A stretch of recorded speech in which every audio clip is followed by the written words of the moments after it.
지난주에 우리는 마틴 부처라고 하는 종교개혁자에 대해서 함께 배웠습니다. 특별히 마틴 부처는 스트라스부르크라고 하는 그런 지역에서 또 개혁을 했고, 또 개신교회, 특별히 우리 장로교회에 영향을 미친 한 인물 중에 한 분이다라는 말씀을 드렸습니다. 오늘은 장로교회에 정말 직접적인 영향을 준 분인데요. 물론 마틴 부처로부터 영향을 많이 받아서 그 영향을 그대로 전수해 주기도 했지만, 또 독특하게도 그가 가지고 있는 아주 특별한 신학 사상들이 우리 장로교회에게 전수되었습니다. 그 부분, 특별히 장 깔뱅이라고 하는 분에 대해서 함께 배우려고 합니다. 장 깔뱅이라고 하는 이름으로 최근에 많이 불려지는데, 원어로 이제 그분들이 사용됐던 이름으로 그렇게 불려지고, 옛날에는 칼빈 그랬죠. 그래서 칼빈이라는 이름으로도 존 칼빈이라고도 이렇게 불려지고 있는 인물입니다. 오늘 깔뱅에 대해서 함께 살펴보겠습니다. 시작하면서 한번 오늘 말씀을 하나 읽겠는데, 로마서 11장 36절 말씀입니다. 함께 읽겠습니다. 이는 만물이 주에게서 나오고 주로 말미암고 주에게로 돌아감이라, 그에게 영광이 세세에 있을지어다.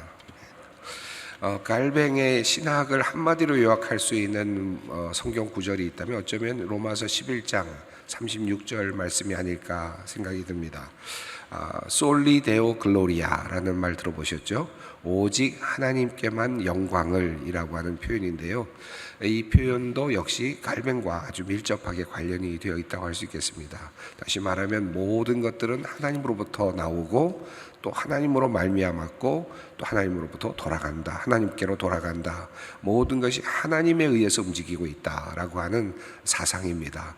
역사도 생명도 모든 이 세상의 모든 것들이 하나님에 의해서 움직이고 있고, 또 그것으로 돌아가고 그것으로부터 나왔다, 이 사상입니다. 그래서 영광을 받으실 분은 하나님 한 분이시다라고 하는 것, 이 주장, 또 이 신학적인 사상이 깔뱅에 있어서 매우 중요한 신학적인 관점이라고 할 수 있겠습니다. 깔뱅의 그 삶을 좀 살펴보려 했는데요. 언젠가 깔뱅에 대해서는 조금 더 깊이 살펴볼 수 있는 기회가 있을 겁니다. 근데 그런 의미에서 오늘은 깔뱅을 1시간에 다루기 때문에 조금 간단하게 그의 생애를 중심으로 그의 삶, 또 그의 신학 사상을 조금 다루도록 하겠습니다. 깔뱅, 루터와 깔뱅 이렇게 이야기를 하는데요. 루터는 종교개혁을 시작한 인물이고, 이미 그 전에 얀 후스라고 하는 인물이 100년 전에 있었다고 말씀을 드렸는데요. 100년 전에 얀 후스가 있었다면 그 100년 후에 루터가 있었고요. 그리고 루터 이후에 한 25년쯤 지난 후에 깔뱅이 있습니다. 그러니까 깔뱅은 루터와 비교해 보면 종교개혁의 어떤 위치에서 보거나 시간적인 차이로 보면 한 25년 정도의 시간적인 차이가 있습니다. 한 세대 정도의 차이가 있는 인물입니다. 그러니까 종교개혁이 막 불붙고, 그리고 막 시작이 돼서 어느 정도 이렇게 흐름이 잡혀가고 있을 때, 그것을 보다 더 정교하게 하고 신학적으로 또 틀을 만들어간 인물이 바로 깔뱅이였다라고 볼 수 있겠습니다. 우리 찌빙글리 같은 경우는 루터와 같은 해에 태어나거든요. 그러니까 루터와 찌빙글리는 9개월 차이 정도로 태어납니다. 그러니까 동시대의 종교개혁자라고 볼 수 있겠는데, 이 깔뱅은 25년 후인 1509년에 태어납니다. 1509년에 태어나서 프랑스의 북부 작은 마을 누아용이라고 하는 곳에서 태어납니다. 깔뱅의 생가인 누아용까지 가보실 일이 있을지 모르겠습니다만은, 종교개혁지를 이렇게 탐방하는 우리 학생들은 누아용에 있는 깔뱅의 생가도 가보는데요. 가면 그곳에 그 집 안에 자그마한 박물관이 있습니다. 그리고 깔뱅과 또 깔뱅하면 일단 우리가 생각해야 될 것은 프랑스입니다. 우리는 지금 프랑스 그러면 종교개혁하고 잘 이렇게 와닿지가 않잖아요. 독일 종교개혁 이게 잘 와닿는데요. 스코틀랜드 종교개혁, 영국의 종교개혁 이렇게 잘 와닿는데, 프랑스의 종교개혁 이게 잘 와닿지 않습니다. 이유는 프랑스가 카톨릭 국가로 결국은 이제 되면서 그 프랑스에도 종교개혁들이 굉장히 왕성하게 이루어졌지만 그런데도 불구하고 그들이 다 쫓겨나게 되고 도망을 가게 되는 이제 그런 상황입니다. 그래서 프랑스의 종교개혁은 실제적으로 국가적 내부적으로는 성공하지 못한 거죠. 프랑스가 카톨릭 국가가 되면서 박해를 받으면서 모든 분들이 많이 쫓겨나고 그분들이 영국으로도 가고 또 네덜란드로도 가고 다양한 지역으로 퍼져가면서 종교개혁이 도리어 불이 붙는 일이 일어납니다. 그래서 프랑스라고 하는 지역은 그런 의미에서 보면 우리 개혁교회의 산실이면서 신앙적인 산실이고 신학적인 산실, 그 안에는 깔뱅이라고 하는 존재가 있는데도 불구하고 프랑스 지역에는 도리어 종교개혁이 제대로 이루어지지 못했습니다. 제가 왜 이 말씀을 드리냐면 장깔뱅 생가에 가면 그 누아용에 가면 프랑스 사람들이 그 당시에 개신교인들이 카톨릭 교도들에서 얼마나 그 배척을 받고 고문을 받고 어려움을 당했는지에 대한 생생한 그런 자료들이 그곳에도 있습니다. 그만큼 그 프랑스인들 개신교인들이 정말 어려운 시간들을 보낸 것을 볼 수 있습니다. 제가 그 노아용에 가서 그림을 본 것 중에 하나가 정말 끔찍해서 정말 말로 표현하기 어려운 그림도 봤는데요. 개신교인이라는 이유만으로 그 카톨릭 교도들이 사람을 잡아서 사람을 이렇게 다리 사이에 톱을 놓고요. 다리 사이를 그냥 이렇게 톱이 지나가도록 하는 그런 고문과 사형을 하는 그런 장면이 그림으로 그려져 있습니다. 그 정도로 이 프랑스의 그 종교개혁자들은 아주 강한 압제를 받았고요. 정말 강한 박해를 받았습니다. 그래서 그들이 도망다니면서 이제 사막에서 예배를 드리기도 했던 그런 내용들이 있는데 그 부분은 오늘 다룰 내용들은 아니니까. 그러나 어쨌든 깔뱅과 프랑스는 굉장히 밀접합니다. 그리고 프랑스의 깔뱅이 종교개혁에 매우 중요한 핵심적인 내용들을 만들었다라고 할 수 있겠습니다. 이 깔뱅의 아버지는 제라드 코뱅이라고 하는 분인데 이분은 당시 카톨릭 교회 주교의 비서였습니다. 그리고 교회 안에서 일하는 행정관, 법률 비서 이런 일을 했습니다. 그러니까 법관은 아니고 법률관은 아니고 법률 비서. 그러니까 나름대로 교회 안에서는 일했지만 늘 부러웠던 게 뭘까요? 우리 아들도 이렇게 사제가 되면 좋겠다라는 생각을 했겠죠. 교회 안에서 일하는 분이셨으니까. 그래서 사제를 만들고 싶어서 깔뱅을 12살 때 파리에 가서 신학 공부를 하게 만듭니다. 아주 일찍 아이를 신학 공부를 시키는데요. 그래서 14살이 되었을 때 라 마슈르 대학에 입학을 해서 라틴 문법도 배우고 수사학도 배웁니다. 또 몽테규 대학으로 건너가서 철학도 배우고 신학도 배웠습니다. 그런데 이 깔뱅의 아버지가 가만히 보니까 또 상황이 많이 바뀌는 것을 보았겠죠. 종교개혁도 일어나고 하니까 과거 중세 시대와는 또 다른 여러 가지 모습들을 보면서 이렇게 우리 아이를 신학으로 공부시켜서 사제가 되게 하는 것은 별로 도움이 안 되겠다 생각을 해서 이 깔뱅을 또 다른 길로 인도하는데 법률가가 되도록 그렇게 독려를 합니다. 그래서 1528년 오를레앙 대학으로 가서 법학도 공부를 합니다. 그리고 또 부르주 대학으로 또 건너가서 법학과 인문학도 공부를 합니다. 그의 나이가 19살 이럴 때입니다. 그러니까 12살 때부터 시작해서 20살이 되기 직전까지 이런 교육들을 받게 되는데요. 이 교육이 깔뱅을 종교개혁자로 아주 만드는데 매우 큰 역할을 합니다. 그는 그러니까 법학을 공부한, 정말 제대로 공부한, 그리고 신학도 제대로 공부한, 그런 성경도 제대로 공부한 그런 개혁가가 되었기 때문입니다. 그래서 법적으로 이 깔뱅과 관련해서는 아주 법적으로 아주 탄탄하게 구조를 잡는 그런 성향이 그의 종교개혁에서 아주 잘 드러나고 있습니다. 1532년 자신의 첫 저서인데요. 세네카의 책 관용론에 주석을 붙이는데 그의 나이 23살 때 일입니다.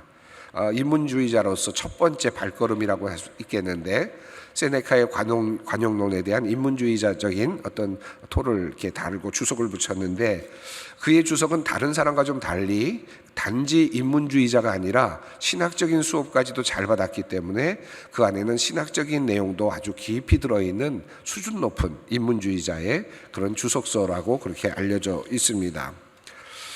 그때쯤부터 이미 프랑스에서는 박해가 시작이 되는데요. 개신교회들의 박해가 시작이 되는데 1532년경쯤에 깔뱅은 자기 자신이 그 가톨릭에서 종교개혁으로 아마 이렇게 전환을 하고 개신교로 전환을 한 것으로 보여집니다. 자, 그때쯤부터 프랑스에서는 이미 가톨릭 교회의 그 박해가 시작이 되었고요. 안전하지 않은 것을 느낀 깔뱅은 여러 곳을 전전하게 되는데 프랑스를 떠나서 또 스트라스부르를 거쳐서 바젤로 갑니다. 그리고 바젤에서 스위스 바젤에서 지내던 시기에 1536년 그는 첫 번째 그 기독교 강요 초판을 만들게 됩니다. 1536년이면 그의 나이 27살입니다. 근데 여러분 뭐 기독교 강요를 읽어보신 분들 계시겠습니다만은 초판은 물론 좀 작습니다만은 아주 정말 어떻게 이런 생각을 하고 이런 구조를 잡고 신학적인 내용을 적었을까 싶을 정도로 이건 하나님의 은혜가 아니면 불가능할 것 같다라는 생각이 들 정도로 정말 멋진 그런 작품을 만들어냅니다. 그의 나이 27살 바젤에서 잠시 피난을 하던 그 시기에 그리고 그가 개신교로 전향한 지 그저 한 4, 5년밖에 되지 않은 상황에서 그는 아주 분명한 신학적인 입장을 견지해 나가기 시작합니다. 자, 그러다가 그가 이제 그 스트라스부르 쪽이나 또 누아용으로 가려고 하다가 그가 그 길이 막혀서 어쩔 수 없이 그 제3지대인 제네바 쪽으로 스위스 제네바 쪽에 잠시 머물게 됩니다. 자, 그때 제네바의 기독교 강요 초판을 쓴 정말 대단한 청년, 신학을 공부하고 법학을 공부한 청년이 왔다는 소식을 들은 파렐이라고 하는 종교개혁자가 제네바에 있었는데요. 이 제네바에서 파렐은 그 깔뱅을 찾아갑니다. 찾아가서 아주 강하게 압박을 합니다. 이곳에서 개혁을 같이 하자라고 하는 그런 압박을 하는데요. 심지어는 너 여기 떠나면 저주받는다고까지 이렇게 협박을 했다고 합니다. 근데 물론 그 협박 때문인지는 모르겠습니다만은 깔뱅은 거기서 남지 않으려고 하다가 그럼에도 불구하고 강력한 그 파렐의 그 권유에 못 이겨서 잠시 그곳에서 제네바에서 종교개혁에 합류하게 됩니다. 그래서 제네바 종교개혁에서 이제 역할을 하게 되는데요. 1536년부터 38년까지 그러니까 3년여 동안 제네바에 처리하면서 종교개혁을 하게 되는데 이때는 젊은 청년이고 법학도 공부했고 그리고 신학도 공부했기 때문에 그는 관심이 그 신학적인 내용을 이 땅의 법적인 어떤 틀을 통해서 구현하는 데 굉장히 관심이 있었습니다. 그러니까 구체적으로 하나님의 나라가 이 땅에서 어떻게 이루어져야 되는가, 하나님의 영광을 위한 그 존재로서 살아가는 삶은 어떻게 살아가야 되는 것인가를 구체적인 삶을 통해서 드러내기를 원했습니다. 그러다 보니까 구체적으로 그의 종교개혁이 굉장히 아주 철저할 수밖에 없었죠. 삶의 모든 부분들을 관여할 수밖에 없는 그런 일이 됩니다. 그러니까 굉장히 어찌 보면 당시의 시민들에게는 자기를 옥죄해 오는 듯한 그런 느낌도 있었을 겁니다. 그러니까 모든 법제들이 만들어지고 법적인 조항들이 만들어지고 하나님의 영광을 위해서 사는 것이 어떤 것인지, 그리스도인은 어떻게 살아야 되는지, 제네바의 시민들은 어떤 방식으로 살아야 되는지를 계속해서 이렇게 간섭하고 나름대로 정리하다 보니까 이 반발이 일어납니다. 그래서 과격한 종교개혁을 하는 과정 속에서 그만 쫓겨나게 됩니다. 파렐도 쫓겨나고 그리고 또 깔뱅도 쫓겨나게 되죠. 그리고 나서 깔뱅은 스트라스부르라고 하는 곳으로 가게 됩니다.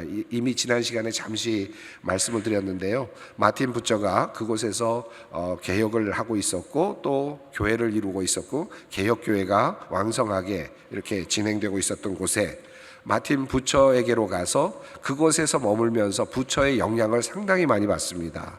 앞서 말씀드렸던 부처와 관련된 많은 내용들이 깔뱅이 배워왔던 내용들입니다.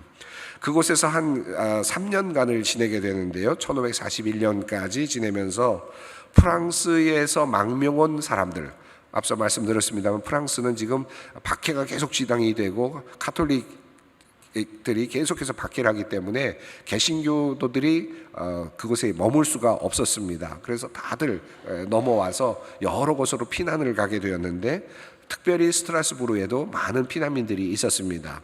자, 그들을 목회하는 목회 담당자가 됩니다. 목사가 되는 거죠. 그래서 마틴 부처와 함께 프랑스 난민교회를 이렇게 이루고 그리고 목회를 하게 됩니다. 그가 목회하고 설교했던 교회들이 한 2-3곳 정도 이름이 남아 있는데요. 성 니콜라 교회라고 하는 곳에서 깔뱅은 1538년 제네바에서 쫓겨난 뒤로부터 처음엔 여기서 프랑스 난민교회를 이루고 설교를 합니다. 그리고 이어서 성 마들렌 교회라고 하는 교회에서 프랑스 난민들을 위해서 오랫동안 3년의 마지막 남은 많은 기간 동안을 그곳에서 목회를 합니다. 프랑스 난민들을 위한 교회를 세웠다라고 할 수 있겠습니다. 그래서 스트라스부르에는 깔뱅을 기억하는 많은 그런 그 기념물들이 있습니다. 그가 목회했던 곳도 있고요. 그리고 그의 길도 있습니다. 스트라스부르에 가면 깔뱅길이라고 하는 길도 있는데요.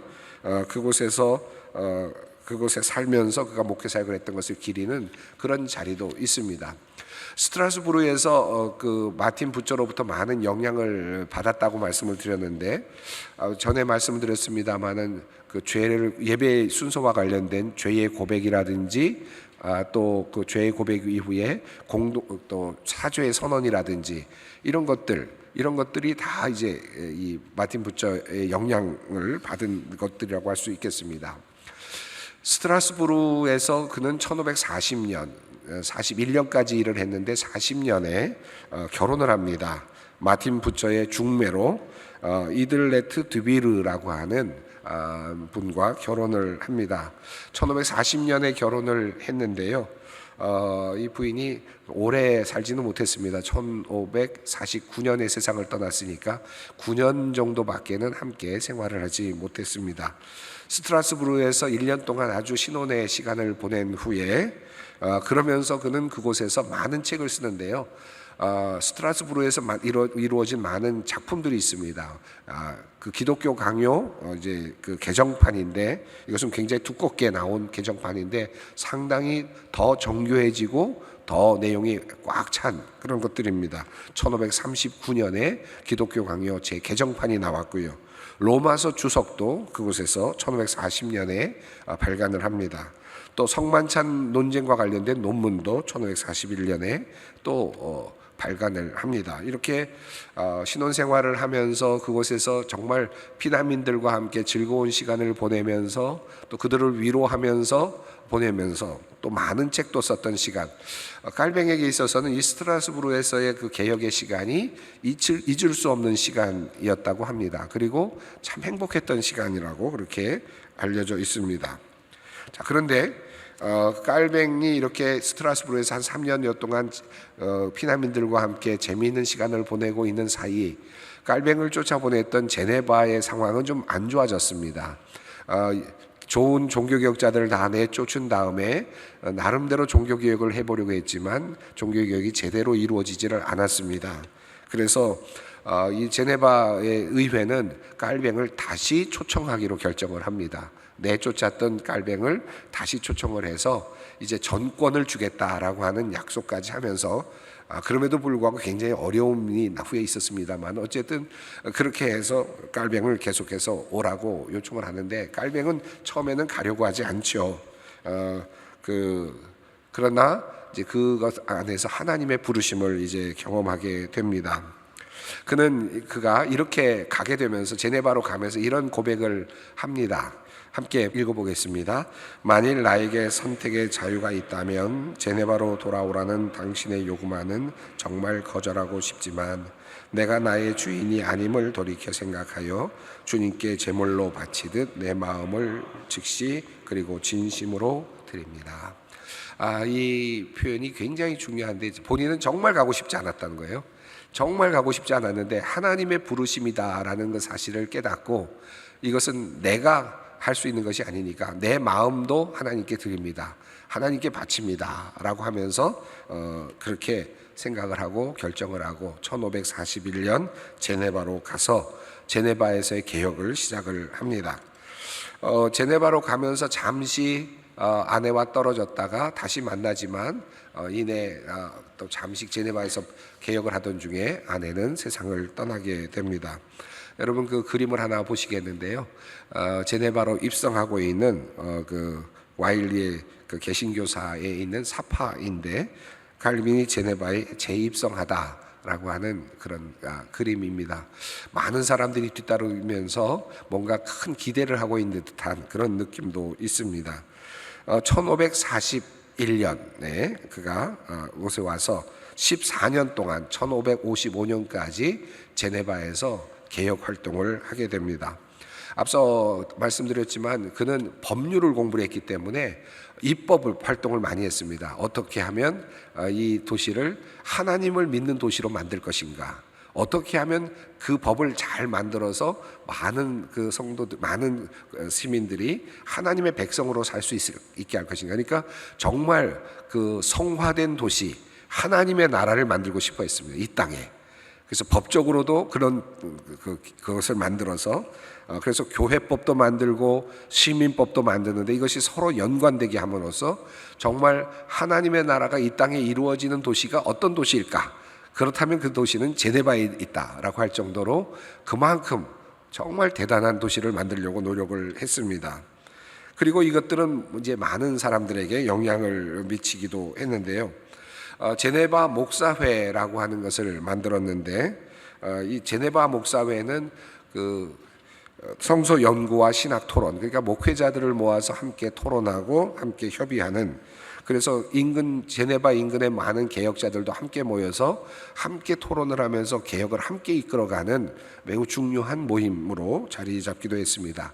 제네바 목사회라고 하는 congregation이라고 하는 그런 표현으로 쓸 수 있는데요. 이 제네바 목사회가 칼뱅이 이제 굉장히 중요하게 또 이루어갔던 하나의 모임이기도 합니다.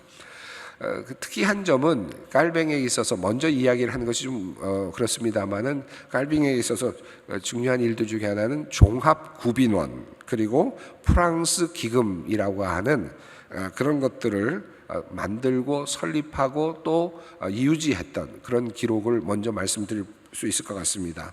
1535년 통합하여 과거의 중세시대도 있었던 여러 가지 구제기관들을 하나로 묶어서 하나의 그 시민기관으로, 그러니까 이제 공적인 기관으로 만드는 겁니다. 이제 교회의 구제가 아니라, 물론 교회가 같이 하지만 그러나 이 모든 구제의 핵심이 이제 시민사회가 할 수 있도록 만들면서 종합구빈원을 만들고요. 이 종합구빈원은 가난한 사람들, 고아들, 노인들을 돕는 종합복지시설에 해당이 됩니다. 그러니까 사회복지와 관련된 출발이 칼뱅에서부터 출발했다라고 보는 분들도 꽤 많거든요. 물론 그 전에 중세시대에도 여러 가지 구제가 있었습니다만 이렇게 시민사회 국가 연동이 되면서 이런 복지에 관련된 내용이 만들어진 것은 칼뱅과 굉장히 밀접하게 관련이 있습니다. 이 종합구빈원을 통해서 제네바는 복지정책이 이제 개혁을 하게 되고요. 개신교 진영에 있어서 매우 중요한 모범 사례가 됩니다. 그러니까 개신교회는 이 복지, 사회적인 복지를 감당하는 그런 일을 사회와 더불어서, 시민사회와 더불어서 함께 공유한다라고 하는 개념이 바로 제네바 개혁에서부터 출발을 합니다. 1540년쯤이 되었을 때 이 종합구빈원이 너무 많이 사람들이 몰려와서, 피난민들이 너무 많이 몰려와서 이 비용이 감당이 안 될 정도가 됩니다. 왜냐하면 종교 자유를 찾아서 제네바로 오는 많은 피난민들이 있었기 때문입니다. 그래서 새로운 기금이 필요했는데 특별히 프랑스에서부터 몰려오는 그런 그 분들이 많았기 때문에 프랑스의 사람들을 돕기 위한 그런 것들이 필요해서 그 이름을 프랑스 기금이라고 만들고요. 프랑스의 독지가들을 통해서 그 기금을 먼저 마련하다가 나중에는 스위스 사람들이 또 세계 각지에 있는 개신교인들이 함께 참여하면서 프랑스 기금이 만들어지게 됩니다. 이 프랑스 기금을 가지고 제네바 시민들이 많은 피난민들을 돕고 또 이웃사랑의 어떤 그것을 이렇게 실천하는 그런 일들을 하게 되었습니다.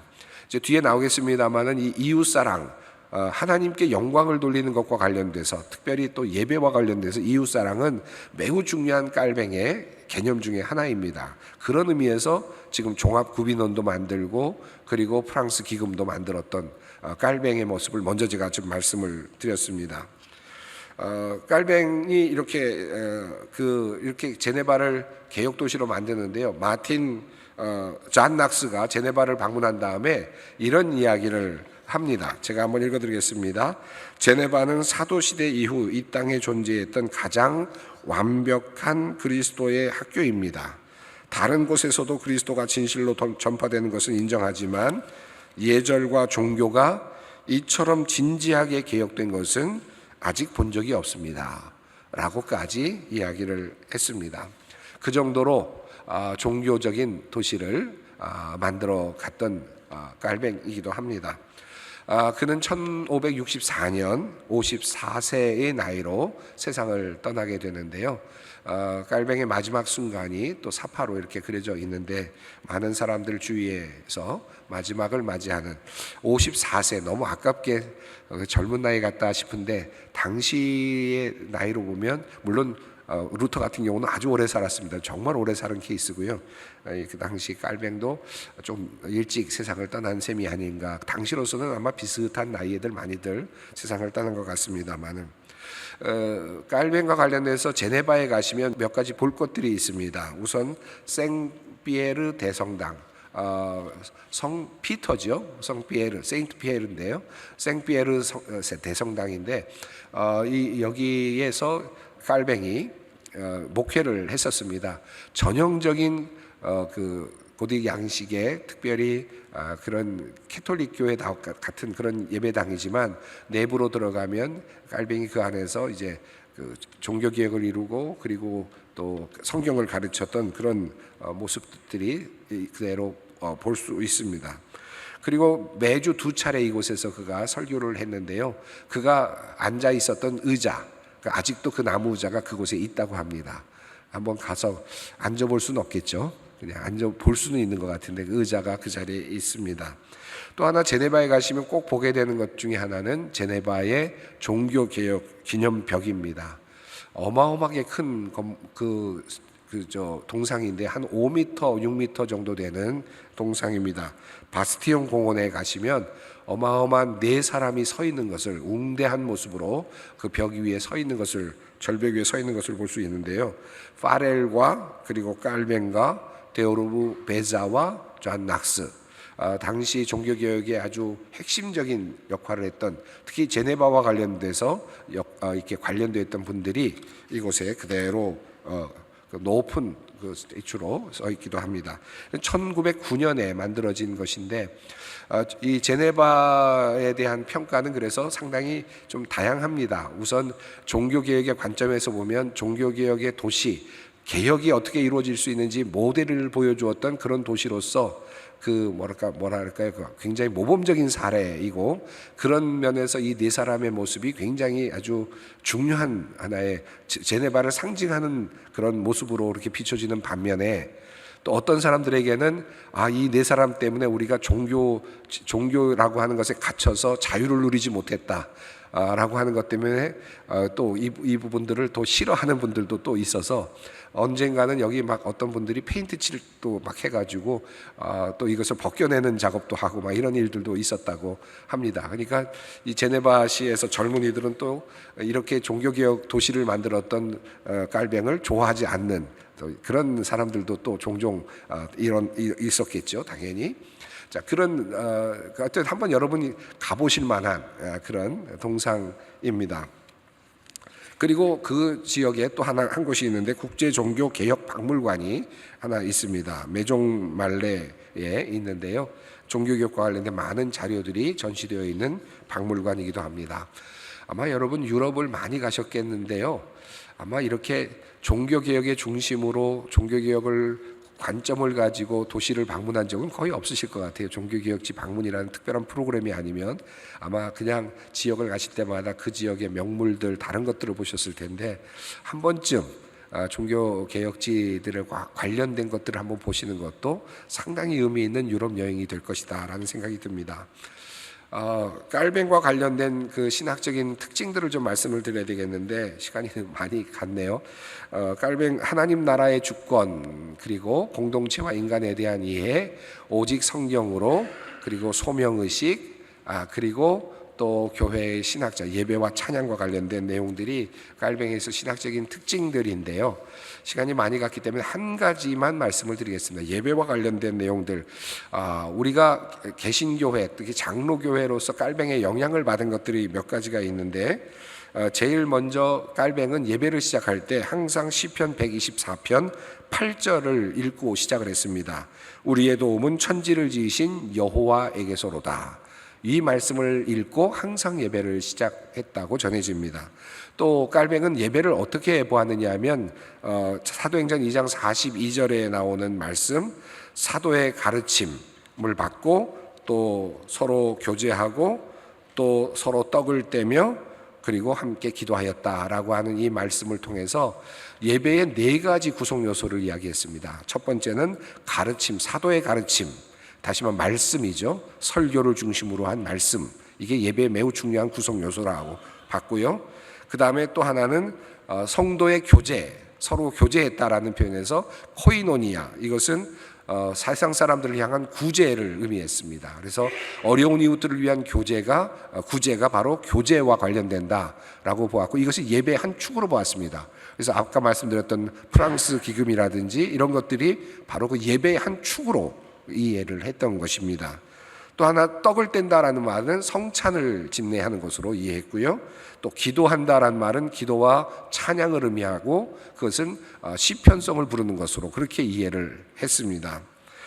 한 가지만 더 말씀을 드리면, 성찬식에 들어올 때 성찬식을 무엇으로 받느냐, 깔뱅은 뭐로 받느냐면 신실한 그리스도인들만이 함께 나누는 그러한 거룩한 교제라고 봤습니다. 그래서 신실한 그리스도인들만이 그것을 나누는 것이기 때문에 신실하지 않은 사람들은 들어올 수 없다라고 봤어요. 그래서 항상 세례받기 전에 그가 신실한가를 다시 묻게 만들었고, 신실하지 않은 사람들은 성찬을 받지 못하게 했습니다. 심지어는 어떻게까지 하느냐면 나중에 토큰을 만들어서요, 그러니까 커뮤니언 토큰을 만들어서 목사님이 성찬 시즌이 되면 집집마다 다 방문을 해서 이 사람이 성찬을 받을 만한 자격이 있는지 없는지를 판별하고, 받을 만한 자격이 있으면 커뮤니언 토큰을 주고 받을 만한 자격이 없으면 커뮤니언 토큰을 안 줬습니다. 받지 못한 사람들은 예배에 나오긴 했지만 성찬을 못 받았어요. 그러니까 생활이 그렇게 바뀌지 않으면 성찬을 못 받는다라는 그런 관점으로 그렇게 아주 철저하게 성찬을 받을 때는 자기 자신을 구별해야 된다라는 이 장로교의 전통이 바로 그런 데서 왔습니다. 그래서 여러분, 성찬을 베풀 때마다 장로교에서는 세례받지 않은 분들은 받지 마십시오, 때로는 또 자기를 살피고 받으십시오라고 하는 경고의 말씀을 하잖아요. 이게 고린도전서 11장 28절 29절에 나오는 자기를 먼저 살피고 주의 몸을 받을 것이다 라는 말씀에 근거한 깔뱅의 매우 중요한 하나의 관점입니다. 또 한 가지만 말씀드리면, 깔뱅은 말씀과 함께 성찬이 이어져야지 성찬 그 자체, 빵과 포도주만 있는 것은 굉장히 위험하다라고 봤습니다. 왜냐하면 다른 생각들이 들어가서 오해할 수 있다, 성찬이 무엇인지 오해할 수 있다라고 봐서 성찬 빵과 포도주가 그대로 보이는 것을 보이지 않게 했습니다. 그래서 성찬이 막 시작될 때는 빵과 포도주가 그때 들어왔어요. 그때부터 빵과 포도주가 보이도록 했고요. 이 전통은 나중에 우리 개신교에서는 보자기에 덮어서 빵과 포도주가 보이지 않도록 만드는 그런 전통으로 이어졌습니다. 빵과 포도주가 그대로 노출되어 있는 것은 자칫하면 우상 숭배처럼 될 수 있다. 항상 말씀과 함께 있어야지만 이 빵과 포도주가 제대로 성례전의 의미로 작동이 된다라고 봐서 빵과 포도주가 가려지도록 했고, 그리고 성찬이 베풀어질 때는 말씀이 항상 읽혀지도록 했습니다. 그래서 여러분, 성찬을 우리가 베풀 때, 물론 요즘에는 여러 가지 다양한 방식을 사용합니다마는 장로교에서는 성찬이 베풀어질 때 항상 말씀을 읽어드리죠. 성경 말씀을 목회자가 읽어드리는 이유도 바로 거기에 있습니다. 이 빵과 포도주가 어떤 의미이다 말씀을 가지고 다시 한번 새기면서 빵과 포도주를 받도록 하는 전통이 이 깔뱅에게서 나온 전통이기도 합니다. 장로교 전통에 많은 것들이 있는데 오늘 시간이 없어서 다 말씀을 못 드렸습니다만은 이런 전통에 따라서 우리가 지금 우리 장로교 예배가 잘 또 이루어져 왔다라고 할 수 있겠습니다. 오늘 길게 말씀을 드렸습니다. 오늘 깔뱅에 대해서 다 말씀 못 드렸지만 언젠가 더 자세히 말씀드릴 날이 있을 것 같고요. 오늘 깔뱅의 종교개혁 이것을 통해서 나의 마음을 모두 하나님께 드립니다라고 하는 그가 드렸던 그 심장, 그것을 한번 생각해 볼 수 있었으면 좋겠습니다. 함께 기도하겠습니다. 하나님 감사합니다. 화요조찬 12번째 강의로 깔뱅에 대해서 함께 공부를 했습니다. 자신의 마음을 모두 내어드리고 하나님께 순종했던 신실했던 깔뱅 종교개혁자의 모습을 다시 돌아보며 우리의 삶도 돌아볼 수 있도록 인도해 주시옵소서. 우리 주 예수 그리스도의 이름으로 기도드립니다. 아멘.